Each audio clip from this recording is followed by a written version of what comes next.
All right, folks, this is recording number 3 of my in a series. Hopefully this is the last of the series, but we're talking about section 4-1 in the textbook. So here we are in complementary events. If you're using the 10th edition, I'm on page 192, page 192. All right, so the idea behind complementary events is it's the complement.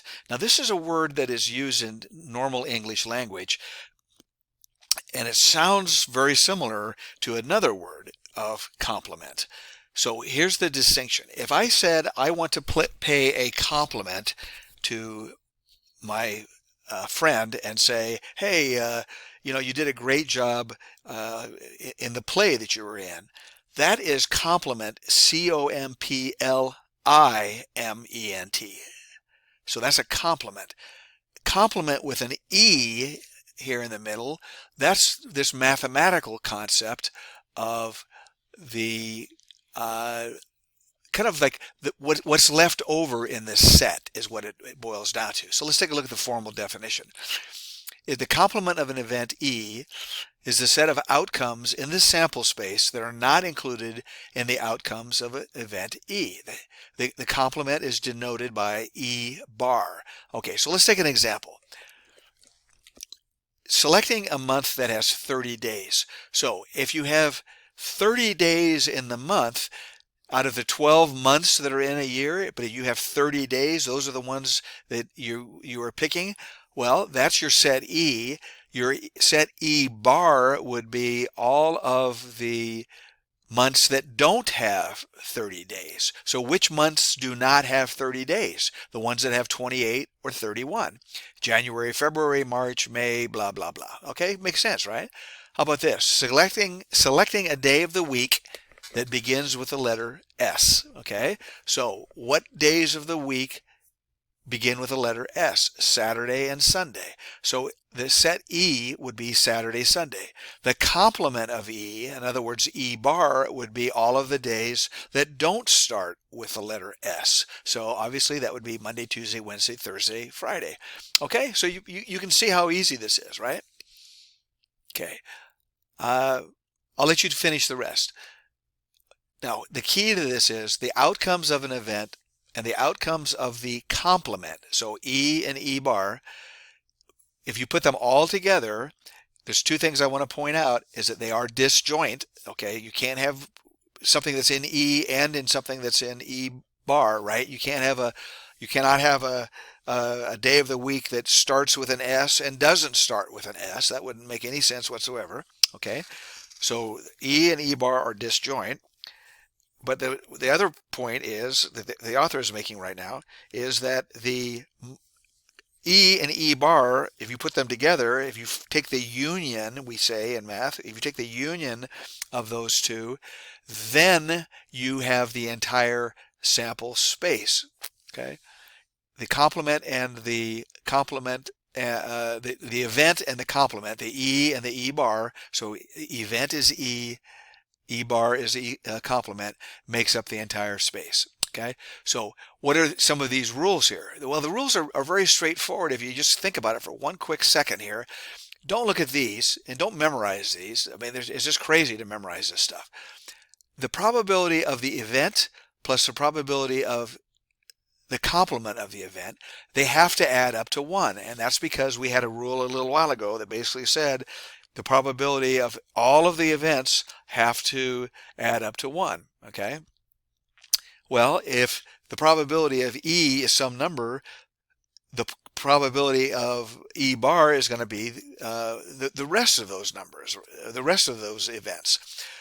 So the probability of E plus the probability of E bar has to add up to 1. Well, now it's all just arithmetic. Now if you change things around a little bit, just rearrange the terms, you get these other guys. And I'll leave that to you to do that, just to convince yourself of that. So let's take a look here. This is a Venn diagram. Makes it really easy to see this stuff. The entire sample space is this square right here.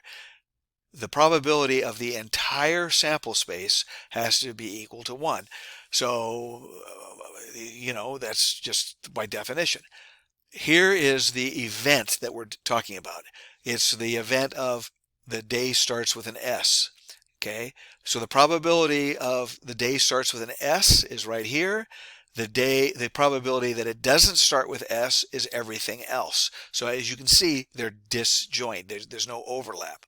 Okay, so now the probability of E bar, that's everything other than the probability of E. So it would be 1 subtract the probability of E.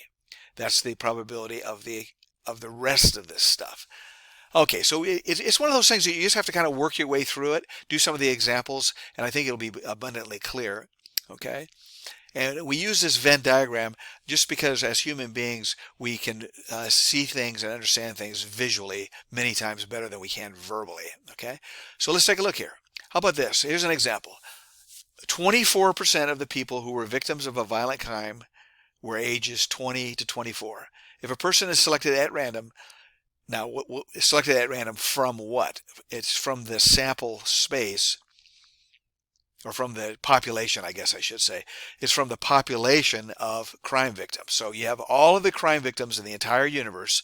You pick somebody at random. What's the probability that they're between the ages of 20 to 24? Well, they just told you it's 24%.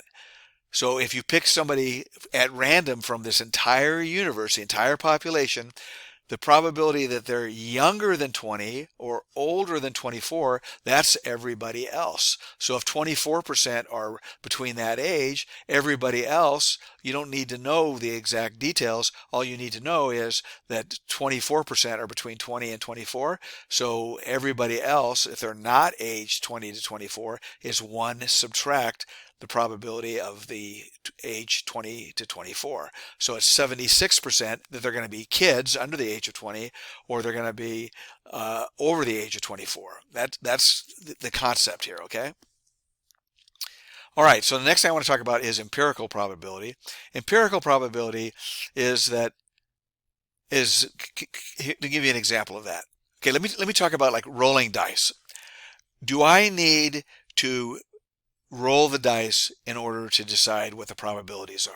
I say not, because if the dice are normal dice, if they're not loaded dice, if there's nothing weird about them, I know exactly what's going to happen. On one of them, I'm going to get a 1. On the other one, on one of the dice, I'm going to get a 1, 2, 3, 4, 5, or 6, and on the other die, I'm going to get a 1, 2, 3, 4, 5, 6. If I rolled 20 dice, it'd be the same thing. I know what's going to happen. I know what the possibilities are. I don't need to actually roll those dice, okay? On the other hand, empirical probability is where you're talking about outcomes that rely on actual experience. You don't know the answer to this question. You need to do a survey. You need to do an experiment, something of that sort. Okay? So let's take an example out of current events. The mortality rate of the coronavirus.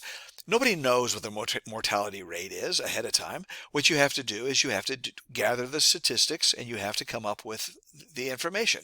So that would be an example from current events and an example from hold on one second. That would be an example from current events of something that you would need to take actual measurements in order to find the empirical probability. So let's take one that we actually can easily do, that we can easily think about. We've got a researcher from the Auto Club asked 50 people, how are you going to get home for Thanksgiving or whatever? Okay, 41 are going to drive, 6 are going to fly, and so forth. All of those possibilities, they add up to 50. Well, now you can calculate the probabilities. So the probability of randomly selecting, so you go out into the universe of all these people, of the 50 people, that's the population, and you pick somebody at random, 41 out of the 50 are going to be driving. So that's the frequency. That's how many people are going to be driving, 41. So is a 41 out of 50 chance. So whatever that happens to be. Now we can do that one in our head. 41 over 50 is the same as 82 over 100. 82 over 100 is 0.82. So it's an 82% chance that you pick somebody that's going to drive. Okay? So here's the formula. It's the frequency for that class. How many people are in this category of driving? How often does that occur? 41 times. And then on the bottom, the total frequencies in the distribution. In other words, everybody that's in this distribution, everybody that's in this population that you're dealing with. So the language here is a little bit confusing. Total frequencies. Well, what does that mean exactly? Total frequencies. Are you saying that there's only 3 categories? Is that what you mean? No. What he means by that is the total number of people that are in this group.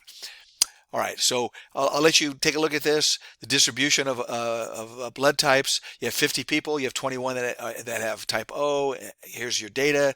And you can very easily come up with the probabilities that you need. Okay, so I hope that it helps you understand this. Okay, sleep hours I think is basically the same idea. Okay, so now this relative frequency distribution that we talked about before when we were in class, I think I mentioned at the time, this was kind of a precursor or foreshadowing of probability. So the relative frequency, that's what we mean by relative frequency, is the 41 over the 50, the 6 over the 50, and so forth. So really, for all practical purposes, there's really no distinction between a relative frequency and figuring out what this empirical probability is. So I don't know exactly why the author is making a production out of this. It's basically the same idea. Okay, so let's talk about a couple of ideas here. These aren't really mathematical necessarily. There's no numbers involved, but it's just some concepts, okay? The law of large numbers, okay? What we're talking about here is that if you did an experiment 100 times, you flip a coin 100 times. Are you going to get 50 out of 100? Well, maybe you will, maybe you won't. Maybe you'll get 51 heads. Maybe you'll get 52 heads. Maybe you'll get 48. For only a small sample of 100, you could get any of those results, all right? But if you did it for many, many times, if you did it 1,000,000 times, you're going to get closer and closer to getting half of them are heads and half of them are tails, okay? So I'll let you read that. Subjective probability, this is just stupidity. These human beings are just crazy. They think that oh, I'm sorry, this is the wrong one here. Okay, so in subjective probability, you make an educated guess. Okay, you make an educated guess. What you might say is, well, I think there's a 70% chance of rain. That is really not a probability. That's just your guess. That's very subjective. Risk taking, I'll let you read that for yourself. Okay, now we go to tossing a coin. I do definitely recommend that you take a look at this. It's very straightforward, but it will really crystallize things for you and it will make you really understand these things. Take a look at the exercises. It's not assigned exactly, it's for your own benefit. So I'm going to wrap up this lecture on section 4.1. Thank you for listening.